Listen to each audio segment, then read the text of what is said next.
The biggest question hanging out at Ibrox just knew. Who'll be the next Rangers manager? It's the kind of decision that can change the entire trajectory of the club, for better or worse. Folk across Galvin and far beyond are speculating, worrying, hoping, because this ain't just about getting a tactician in the dugout. This is about setting the tone for the next era, maybe even saving it. That's why every name linked brings a mix of excitement and dread. And now Sean Dyche, him, is right in the thick of the conversation. You maybe wouldn't peg him as the first name fans would leap toward. And to be fair, he's no been top of most punters lists. But he's there, in the odds, in the chat. Or maybe, just maybe, he's got more behind him than folk think. But there's a potential spanner in the works. He might not be on the same page as Kevin Felwell, the man coming in as a new sporting director. And that could blow the whole thing up before it even gets going.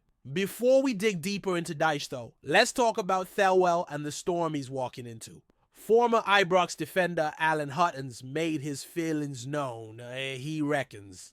Felwell's taking on a massive job, bigger than most realize. The Englishman's leaving his post at Everton to head north, and while he's got experience at clubs like Wolves and even across the pond with New York Red Bulls, this is Rangers. This is pressure of a different kind. And as Hutton said, even a sparkling CV doesn't fully prepare you for the heat of the Old Firm spotlight. Speaking after the 1-1 draw with St. Mirren, a result that left fans frustrated and questions flying, Hutton laid it out.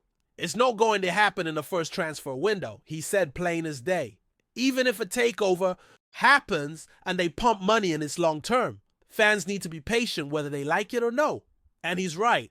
The club's on the verge of yet another rebuild. The last few have barely gotten off the ground before being scrapped. This one, it needs to stick. Felwell's role in that can't be overstated. He's no just picking players. He's shaping the club's entire direction. Recruitment structure strategy. It's all on him. And he's got to hit the ground, running. But back to Dyche. Now some folk hear his name and their first thought is Burnley-style hoofball. But there's a bit more to the man than just long balls and elbows. Craig Swan, speaking on the Hotline Live show, argued that Dyche has got a work ethic and straight-talking nature that would suit Ibrox down to the ground. He ticks boxes, Swan said. What you see is what you get. Folk maybe didn't like his style, but he got the best out of what he had.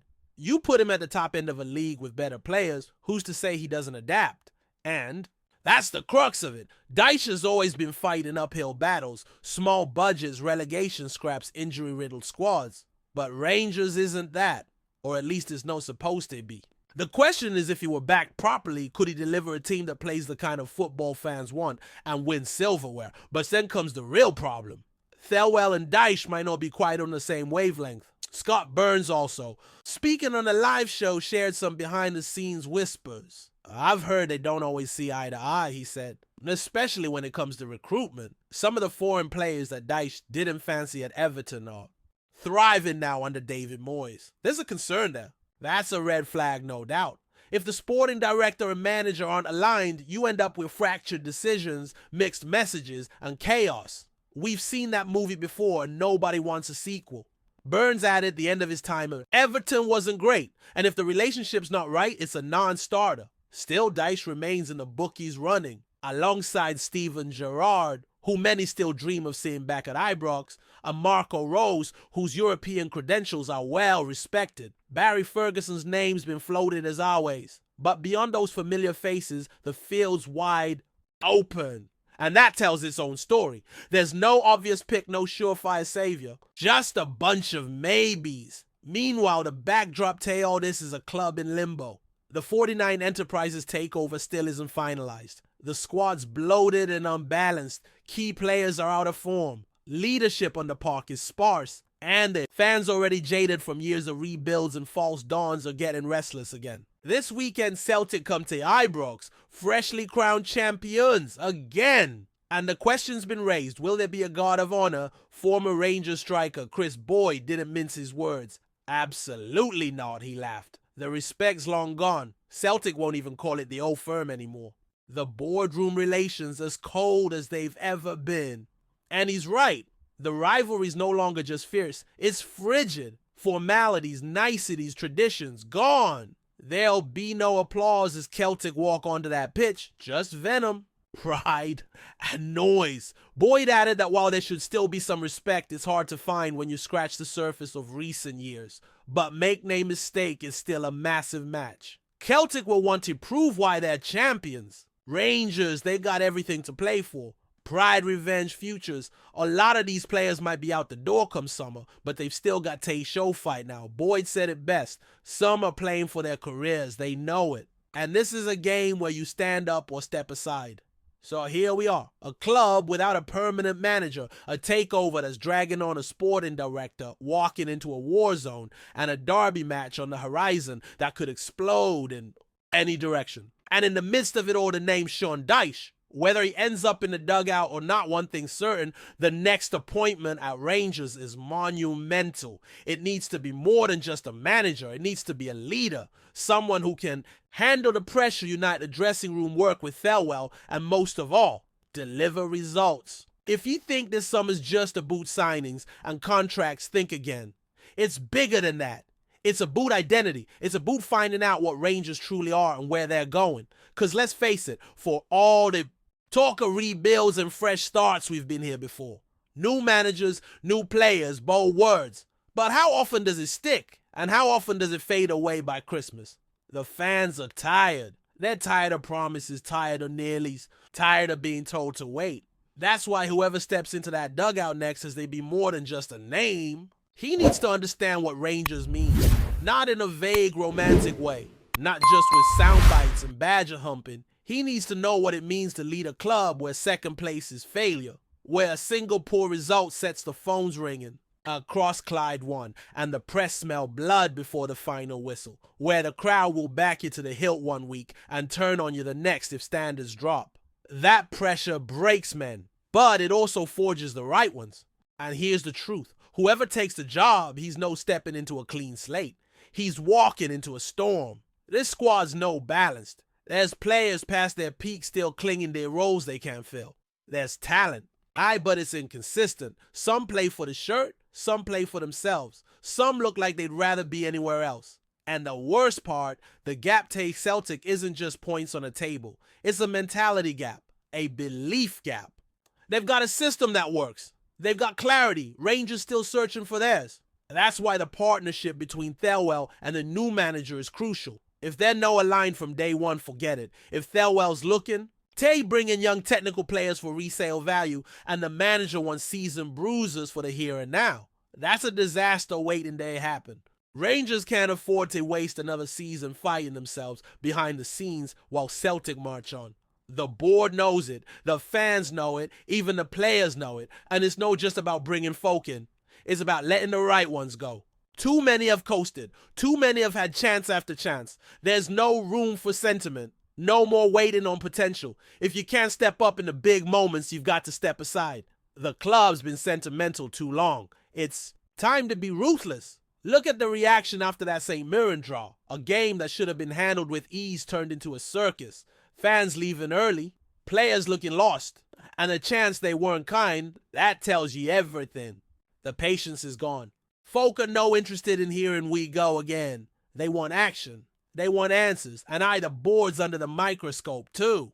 John Bennett, the rest of the leadership, they've got decisions to make that'll define their legacy. Sticking plaster solutions won't cut it anymore. And neither will throwing cash at the problem without a plan. The next manager has to be part of a bigger vision. Style, structure, development. The lot.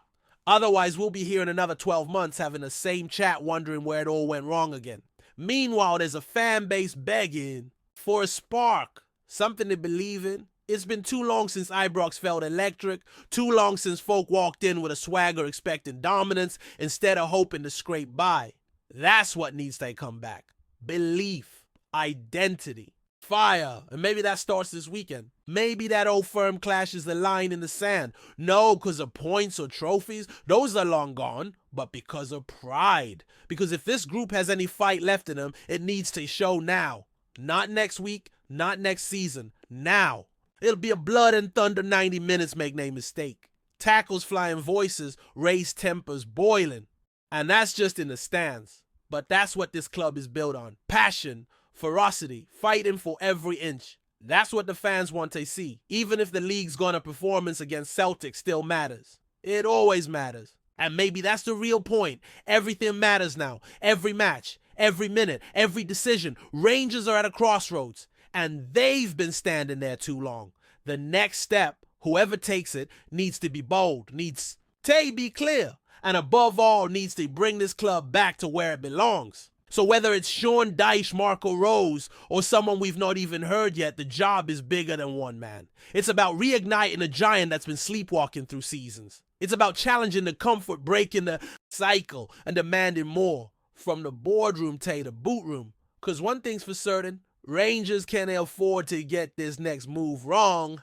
Not again. Before we continue, make sure to subscribe to our channel and turn on notifications to get all the exclusive news about Rangers FC. Don't overlook any details about your beloved team. It's crucial for Rangers FC fans. Albanian midfielder Nedim Bajrami has reportedly expressed regret over his move to Rangers, casting a shadow over what was once hailed as a promising chapter in his career. The 25-year-old, who arrived in Glasgow with hopes of making a significant impact in Scottish football, now finds himself disillusioned with life at Ibrox. Sources close to the player have revealed that Bajrami feels the reality at the club hasn't lived up to expectations, both on and off the pitch. His frustrations seem rooted in limited game time, tactical disagreements, and what he perceives as a lack of clarity in the club's project for the future. Bajrami, known for his technical ability and creative flair in midfield, made the switch to Rangers from Sassuolo amid fanfare and optimism. Many believed he would become a key figure in the club's push for domestic and European success. But instead of becoming a central pillar in the team, he has struggled to cement a regular place in the starting lineup, often being used sparingly or out of position. This, according to those close to him, has led the player to privately admit that he regrets making the move in the first place. In conversations behind closed doors, Bajrami is said to have voiced disappointment not only with his role in the Kia team, but also with the overall environment at the club.